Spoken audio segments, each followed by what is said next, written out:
स्मृति ईरानी, वो स्मृति ईरानी जो राहुल गांधी को लेकर के संसद में दहाड़ती हुई नजर आती थी, जो कहती थी कि राहुल गांधी ने मुझे फ्लाइंग किस दे दिया है। वो स्मृति ईरानी जो सोनिया गांधी को लेकर के कहती थी कि सोनिया गांधी को माफी मांगनी पड़ेगी। वो स्मृति ईरानी जो राहुल गांधी पर तंज कसती थी कि हमने अमेठी में हरा दिया है और भाग करके वायनाड जाना पड़ा है। लेकिन स्मृति ईरानी 25 साल के बाद में टीवी पर वापसी चली गई है। बाकायदा इस बात का आधिकारिक तौर पर ऐलान हो गया है और स्मृति ईरानी का शो, क्योंकि सास भी कभी बहू थी, उसका बाकायदा टीजर भी सामने आ गया है। 29 जुलाई से, इसी महीने की 29 जुलाई से स्मृति ईरानी फिर से टीवी पर आपको वही पुराने सीरियल में, क्योंकि सास भी कभी बहू थी, 25 साल के बाद में फिर से वहीं पर दिखाई देगी। देखिए, इसीलिए कहा जाता है आप कुछ भी पालो, कुत्ता पालो, बिल्ली पालो, लेकिन वहम मत पालो। और वहम पालने वाले बड़े बड़े तुर्रम खा वो मिट्टी में मिल जाते हैं। ऐसा भी नहीं है कि राजनेता चुनाव नहीं हारते हैं, बड़े बड़े नेता चुनाव हारते हैं, लेकिन स्मृति ईरानी के साथ में जो कुछ हुआ है या बीजेपी ने जो कुछ किया है, उसको लेकर के इस वक्त में चर्चा बहुत गर्म है। एक वक्त ऐसा था जब नरेंद्र मोदी की सरकार बनी 2014 में, स्मृति ईरानी राहुल गांधी के खिलाफ चुनाव लड़ती हैं, लेकिन चुनाव हार जाती। उसके बावजूद नरेंद्र मोदी की पहली कैबिनेट में वो मंत्री बन गई और 2024 की हार ऐसी हुई कि वो टीवी से प्रवक्ता के तौर पर भी गायब हो गई।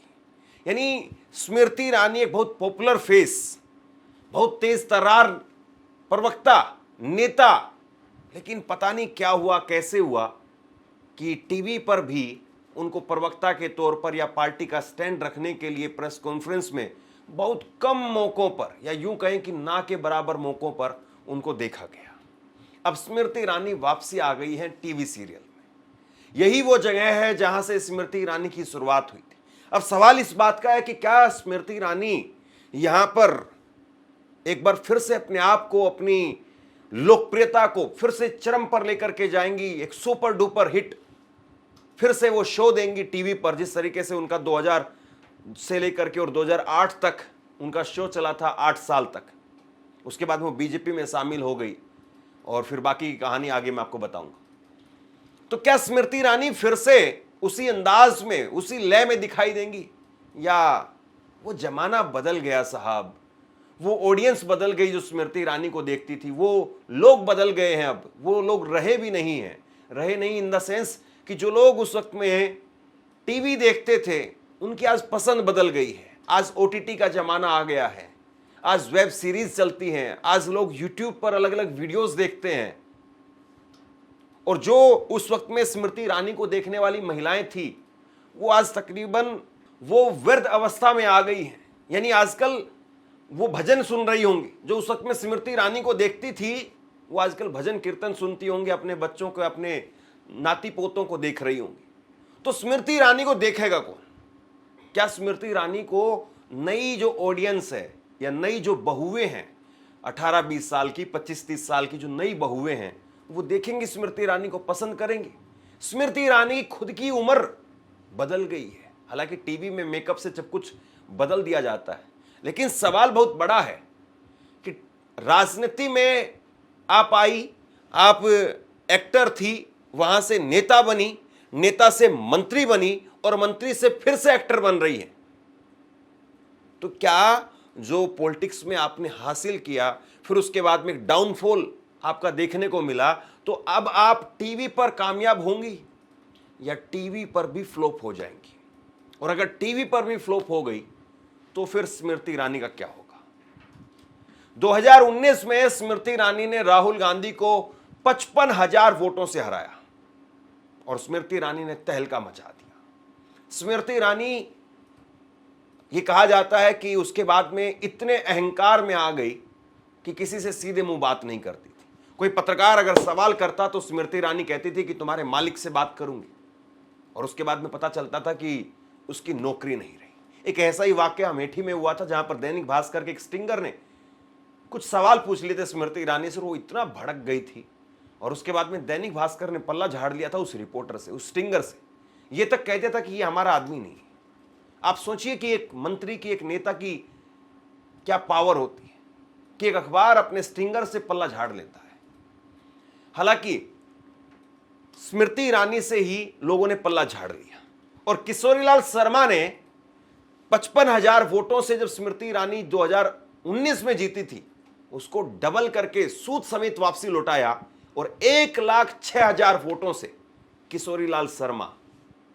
कहा जाता है कि राहुल गांधी ने, प्रियंका गांधी ने पर्दे के पीछे रह करके किशोरीलाल शर्मा को आगे करके और स्मृति ईरानी की राजनीति पर फुल स्टॉप लगा दिया। हालांकि ये देखने वाली बात है कि क्या वो अब टीवी में ही रहेंगी, टीवी के बाद में वेब सीरीज में चली जाएंगी, वेब सीरीज के बाद में फिर से फिल्मों में चली जाएंगी, हॉलीवुड में चली जाएंगी, बॉलीवुड में चली जाएंगी, या फिर से वो राजनीति में भी आएंगे। क्या उनका कैरियर यहां से एक बार फिर से उड़ान भरेगा या स्मृति ईरानी अब एक कहानी, बीती हुई कहानी बनकर के रहेगा? यह भी बड़ा सवाल। एक कुछ इंटरेस्टिंग फैक्ट्स जो है इसमें निकल करके सामने आ रहे हैं, उस पर भी जरा गौर कीजिए।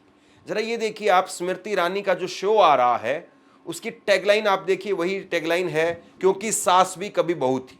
लेकिन इस पर टाइम देखिए आप, 29 जुलाई से रात को 10:30 बजे आ रहा है ये शो, रात को 10:30 बजे। अब रात को 10:30 बजे का मतलब ये है कि टीवी के हिसाब से ये बिग बॉस वाली जो ऑडियंस होती है वो इस टाइम पर एक्टिव होती है। अब बिग बॉस वाली जो ऑडियंस है उस स्मृति ईरानी को तो नहीं देखेगी। सास भी कभी बहू थी वो वाली ऑडियंस तो नहीं। सास भी कभी बहू थी वो वाली ऑडियंस है जो 25-30 साल की जो महिलाएं हैं या ग्रामीण की जो बहुएं हैं वो लोग देखते थे, या जो सास हैं वो देखती थी। लेकिन वो 10:30 बजे तक सो जाती है। यानी एक तरीके से आप कहें तो स्मृति ईरानी को जो प्राइम स्लॉट होता है 8 बजे से लेकर के 7 बजे से लेकर के 9 बजे तक का, वो मिला भी नहीं। 10:30 बजे का स्लॉट मिला है। यानी टीवी भी आपको, सबसे बड़ी बात यह है कि स्पेस देने के लिए तैयार नहीं है। स्मृति ईरानी इस वक्त में भी बहुत बड़ा चेहरा है, इसमें कोई शक नहीं है। और इसमें भी कोई शक नहीं है कि स्मृति ईरानी कोशिश कर रही है कि किसी न किसी तरीके से वो जलवा, वो लोकप्रियता, वो एक बार फिर से जो उनका जो ओरा था वो वापसी लाया जाए। लेकिन इसमें भी बहुत सारे सवाल हैं कि स्मृति ईरानी कामयाब हो भी पाए। क्योंकि आप देखिए कि शोले फिल्म अपने आप में बहुत मशहूर, बहुत फेमस, आज भी लोग पुरानी शोले को उठा करके देखने लग जाते हैं। लोग चला लेते हैं तो आधे घंटे तक बंद नहीं करते हैं। लोग मोबाइल पर देखने लग जाते हैं तो देख ही लेते हैं। लेकिन शोले का रीमेक नहीं चला। रामायण इतना पॉपुलर सीरियल, लेकिन रामायण पर मनोज मुंतशिर शुक्ला ने रीमेक बनाई आदि पुरुष, और देखे क्या बुरा हाल हुआ। औंधे मुगरी, बहुत सारी ऐसी सीरियल जो है वो, या वो बहुत सारे ऐसे फिल्म जिनका रीमेक बनाया गया और बहुत औंधे मुंह गिरे। अब स्मृति ईरानी का क्योंकि सास भी कभी बहू थी, ये अपने आप में नाम उस वक्त के लिए हो सकता है कि बहुत चार्मिंग हो, लेकिन आज के लिए ये नाम ही चार्मिंग नहीं दिखाई देता है। मैं ये नहीं कह रहा हूं कि 100% ऐसा होगा ही होगा कि इनका शो फ्लॉप हो जाएगा। हम क्यों किसी के लिए बद्दुआ दें? हम तो कहेंगे चलिए ठीक है भाई, अगर ईमानदारी से वो कहीं पर काम कर रही हैं, ठीक है। वो राजनीति में कामयाब नहीं हुई, कई बार कई लोग कई जगह पर कामयाब नहीं होते हैं। कई बड़े बड़े चेहरे चुनाव हार जाते हैं। इंदिरा गांधी खुद चुनाव हार गई थी, अटल बिहारी वाजपेयी वो चुनाव हार गए थे, खुद राहुल गांधी चुनाव हार गए, लालू यादव चुनाव हार गए थे, दिग्विजय सिंह चुनाव हार गए, शिवराज सिंह चौहान चुनाव हार गए, लालू यादव भी चुनाव हारे थे, नीतीश कुमार भी चुनाव हारे थे। लेकिन राजनीति में कोई एक चुनाव हार करके और राजनीति छोड़ करके नहीं भागता है। लेकिन बीजेपी बहुत सारे ऐसे चेहरों को लेकर के आई। बीजेपी ने पॉलिटिक्स के अंदर टीवी से बहुत सारे ऐसे चेहरे उठा करके लाए जो पॉपुलर चेहरे थे।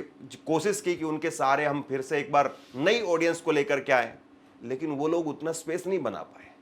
सन्नी देओल अपने आप में बहुत बड़ा नाम, गुरदासपुर से एमपी बने, लेकिन हाथ जोड़ लिए, वापसी चले गए।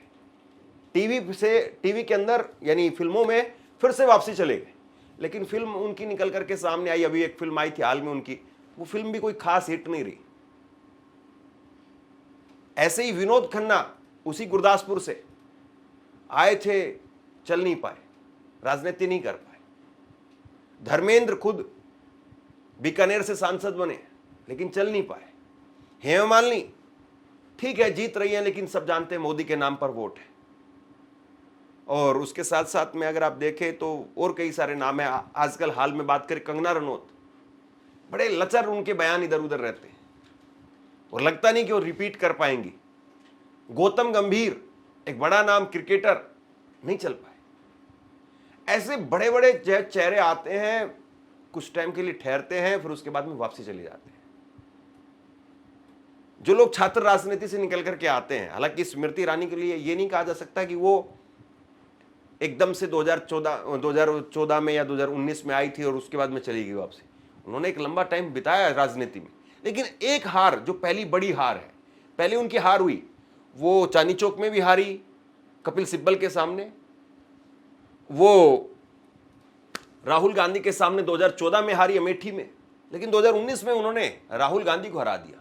लेकिन 2024 की एक हार और उसके बाद स्मृति ईरानी का इतना बुरा हाल। मैं यही सवाल फिर से पूछ रहा हूं, एक बार जरा आप भी बताइए इस सवाल का जवाब क्या वाकई हो सकता है या नहीं हो सकता है। 2014 में जब हार गई थी स्मृति ईरानी राहुल गांधी के सामने, फिर भी उनको मंत्री बनाया गया।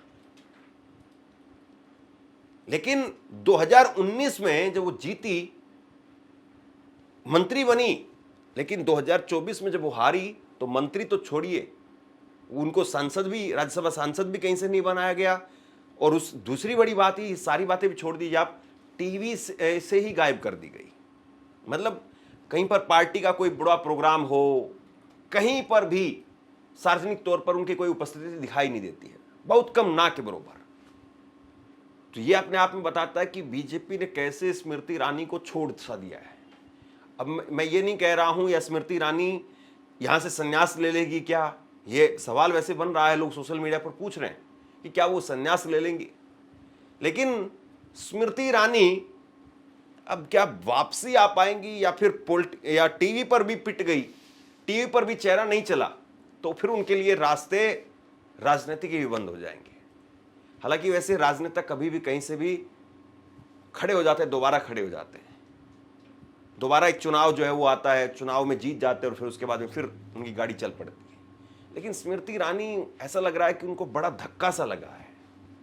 जो स्मृति ईरानी का एक ओरा था, वो ओरा लगता है कि उनके साथ ही खत्म हो गया, यानी 2024 की हार के साथ खत्म हो गया। अब देखिए, वैसे तो स्मृति ईरानी एक पॉपुलर फेस है, बीजेपी को चाहिए था कि उनको किसी न किसी पद पर उनको रखते, महिला जो है वो बीजेपी के अध्यक्ष बनाते या किसी राज्य की प्रभारी बनाते जिसमें जीत के चांस हों। जैसे वो महाराष्ट्र में लंबे वक्त तक उन्होंने काम किया, तो महाराष्ट्र में उनको राज्य की प्रभारी बना करके भेजा जा सकता था और महाराष्ट्र में जीत के बाद में थोड़ा सा उनके बारे में ये होता कि चलिए स्मृति ईरानी दोबारा से रिकवरी कर रही है। एक दो और राज्यों में जहां पर जीत की संभावना है वहां पर उनको फिर से डालते, तो उनकी जो भूमिका है वो बदल जाती और स्मृति ईरानी का फिर से उठान दिखाई देता। लेकिन स्मृति ईरानी तो एक ऐसे ढलान पर चलती चली गई कि वहां से स्मृति ईरानी वापसी नहीं आई। हालांकि अभी जो ये प्रोग्राम आ रहा है स्मृति ईरानी का, इसमें फॉर्चून सोयाबीन ऑयल की तरफ से स्पॉन्सर किया गया है, को पावर्ड बाई फॉर्चून। अब ये कायदे से आप देखें तो अडानी साहब की कंपनी है, बाकी टाइड भी है, कोलगेट भी है, ये दोनों इंटरनेशनल कंपनियां हैं, लेकिन फॉर्चून जो है वो अडानी साहब की है। अब एनडीटीवी की खबर देखिए, एनडीटीवी पर भी ये खबर जो है लगी है और बाकायदा इसमें दिखाया गया कि कभी सास भी कभी बहू थी, रात को 10:30 पर 29 जुलाई से वापसी हो रहा है। मतलब माहौल एक तरीके से बना करके दिखाया जा रहा है कि देखिए साहब, स्मृति ईरानी फिर से वापसी आ रही है। और स्मृति ईरानी की टैगलाइन है, मैं वो वीडियो आपको नहीं दिखा पाऊंगा क्योंकि कॉपीराइट का इशू है, लेकिन स्मृति ईरानी क्या कह रही है सुनिए। जरूर आऊंगी क्योंकि हमारा 25 सालों का रिश्ता जो है, वक्त आ गया है आपसे फिर मिलने का।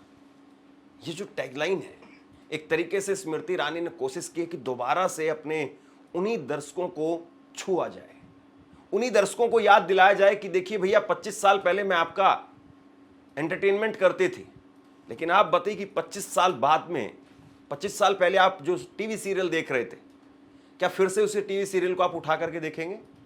25 साल पहले मुझे याद आता है टीवी पर खबरों को लेकर के कार्यक्रम आता था, खबरों का, आंखों देखी। नलिनी सिंह उसमें होती थी। आंखों देखी हम लोग देखते थे जब हम स्कूल में होते थे, उस समय हम देखते थे। तो आंखों देखी को क्या आज के फॉर्मेट में आप दिखाएं तो फिर से लोग देखेंगे क्या? आंखों देखी कि वो नलिनी सिंह का कार्यक्रम या उसी स्टाइल में कोई और लेकर के आए तो देखेंगे क्या? मुझे लगता है कि एक दो शो तो जरूर कोई देखेगा। एक दो शो तो उनको देखने के लिए, फिर से उनका अंदाज कैसा है, किस तरीके से वो बोल रही, कैसे खबर पढ़ रही, एक दो बार लोग देखेंगे। लेकिन आज टीवी ने, यूट्यूब ने, एडिटिंग ने वो सारी चीजें बदल करके रख दी। वो जो अंदाज था, जिस तरीके से पहले स्क्रिप्ट देख करके पढ़ते थे या पेपर हाथ में लेकर के पढ़ते थे, वो पूरा अंदाज बदल दिया गया है। तो अब स्मृति ईरानी को 25 साल बाद में कौन उठ करके दोबारा से देखेगा? मैं फिर से कह रहा हूं कि वो जो महिलाएं जो उस वक्त में देखती थी, आज वो बुजुर्ग हो गई हैं। जो उस वक्त में 25 साल की थी, जो बहुएं थी, वो आज 50 साल की हो गई है। जो उस वक्त में सास थी, वो 50 साल की थी, जो वो आज 75-80 साल की होगी। वो तो टीवी देखना ही छोड़ चुकी होंगी, मोबाइल वगैरह इन सबसे दूर हो चुकी होंगी। आदमी 80 साल का बुजुर्ग जब हो जाता है तो नहीं देखता है, फिर वो धार्मिक सीरियल देखता है। उसको ये सास बहू वाले ताने, मारपीट और ये सब इफेक्ट वगैरह, वो सब बहुत चुभते हैं आंखों में, वो नहीं देखता है। तो जो 25 साल पहले उस वक्त में बहुएं थी, वो इस वक्त में 50 साल की हो चुकी हैं। जो 25 साल पहले उस वक्त में सास थी, जो 50 साल की थी, वो 75 साल की हो गई है। तो कितना कामयाब होंगी स्मृति ईरानी, ये अपने आप में एक बहुत बड़ा सवाल है। टीवी ने उनको प्राइम टाइम स्लॉट नहीं दिया है, ये भी संकेत है। क्योंकि अगर कोई बड़ा पर्सनैलिटी आता है या फिर ऑडियंस टाइम के हिसाब से तय होती है। अब बिग बॉस के आप ऑडियंस देखेंगे तो बिग बॉस को 7 बजे आप नहीं दिखा सकते। बिग बॉस 7 बजे चल भी नहीं पाएगा। बिग बॉस का जो टाइम है वो 10 बजे बाद या 10 बजे इसीलिए रखा गया है क्योंकि उस वक्त में जो नए लड़के होते हैं वो काम वाम करके, अपना जॉब वगैरह करके फ्री होकर के आ जाते हैं और उस वक्त में वो देखते हैं। लेकिन स्मृति ईरानी को 10:30 बजे कौन देखेगा? ऐसे ही बहुत सारे लोग जो है वो बहुत सारे एक्सपेरिमेंट करके फिर से देखते हैं, फिर से कोशिश करते हैं अपने उसी चार्म को हासिल करने की, लेकिन कामयाब नहीं हो पाते। हम वैसे स्मृति ईरानी को शुभकामना देंगे। मैं शुभकामना जरूर दूंगा कि स्मृति ईरानी, उन्होंने अपनी मेहनत से एक मुकाम हासिल किया था, अगर वो फिर से वही काम करती हैं, लोगों को गुदगुदा पाती हैं, लोगों के सामने अच्छी स्क्रिप्ट के साथ में आ पाती हैं, तो टीवी में वो रहें। और कोई बुराई नहीं है टीवी में रहने में, लेकिन फिर वही सवाल कि अगर वो वहां पर भी कामयाब नहीं हुई तो फिर उनका क्या होगा? आप क्या सोचते हैं नीचे कमेंट बॉक्स में लिख करके जरूर बताइए। इस खबर को शेयर कीजिए। धन्यवाद।